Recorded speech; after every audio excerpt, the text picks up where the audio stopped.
आपको सीधा लिए चलते हैं राजस्थान के राजसमंद, जहां पर योगी आदित्यनाथ जनसभा को संबोधित कर रहे हैं। सुनिए। सरकार थी, गरीब भूख से मरता था, किसान आत्महत्या करता था, नौजवान प्लान करता था, बेटी और व्यापारी सुरक्षित नहीं थी, आतंकवादी कहीं भी आतंकी घटना को अंजाम देता था और कांग्रेस के लोग एक तरफ आतंकवादियों को बिरयानी खिलाते थे और दूसरी तरफ गरीब यहां भूखों मरता था। बहनों और भाइयों, यही नहीं करते थे ये लोग, तो भारत की सनातन आस्था पर प्रहार करने में कोई संकोच नहीं करते थे।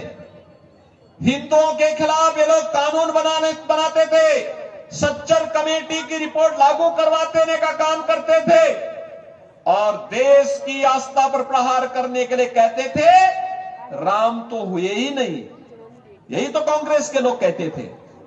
बहनों और भाइयों, जो हमारी आस्था पर प्रहार करे, जो कांग्रेसी कहते थे महाराणा प्रताप की तुलना में अकबर को महान कहते थे, क्या उस कांग्रेस को वोट देकर के हम अपने इतिहास को कलंकित करने का काम करेंगे क्या?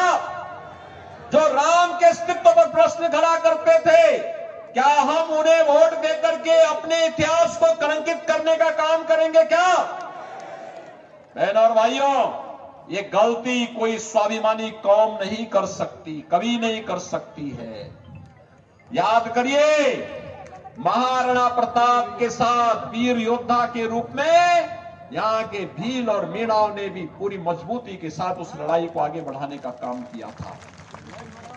वही सम्मान उन्होंने इन सभी जातियों को दिया था और आज उसी विरासत को समेट करके आगे बढ़ाने का कार्य करने के लिए नाथद्वारा की जनता ने यहां पर पूरी मजबूती के साथ श्री विश्वराज सिंह जी मेवाड़ को अपना विधायक बना के भेजा है और मेवाड़ कुमारी यहां पर श्रीमती महिमा कुमारी मेवाड़ जी को आज भारतीय जनता पार्टी ने राजसमंद की प्रतिष्ठित लोकसभा सीट से अपना प्रत्याशी बना करके उतारा है।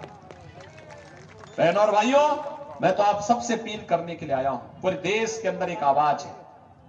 कल 102 लोकसभा सीटों पर चुनाव हुए हैं। राजस्थान में तो 2 ही चरणों में चुनाव होने हैं, उत्तर प्रदेश में 7 चरणों में चुनाव होने हैं। और मैं कह सकता हूं, कल पूरे देश के अंदर एक ही आवाज थी और आवाज थी प्रचंड बहुमत के साथ मोदी जी को नेतृत्व देने के लिए, मोदी जी पर अपना पूरा आशीर्वाद और समर्थन देने के लिए देश के अंदर एक ही आवाज थी और वह थी, जो राम को लाए हैं हम उनको लाएंगे। अयोध्या में रामलला का भव्य मंदिर का निर्माण हो रहा है। आपने देखा होगा अभी रामनवमी के दिन अयोध्या में रामलला के दर्शन करने के लिए लाखों लोग आए थे और उस दिन सूर्य किरण से भगवान राम का तिलक हो रहा था।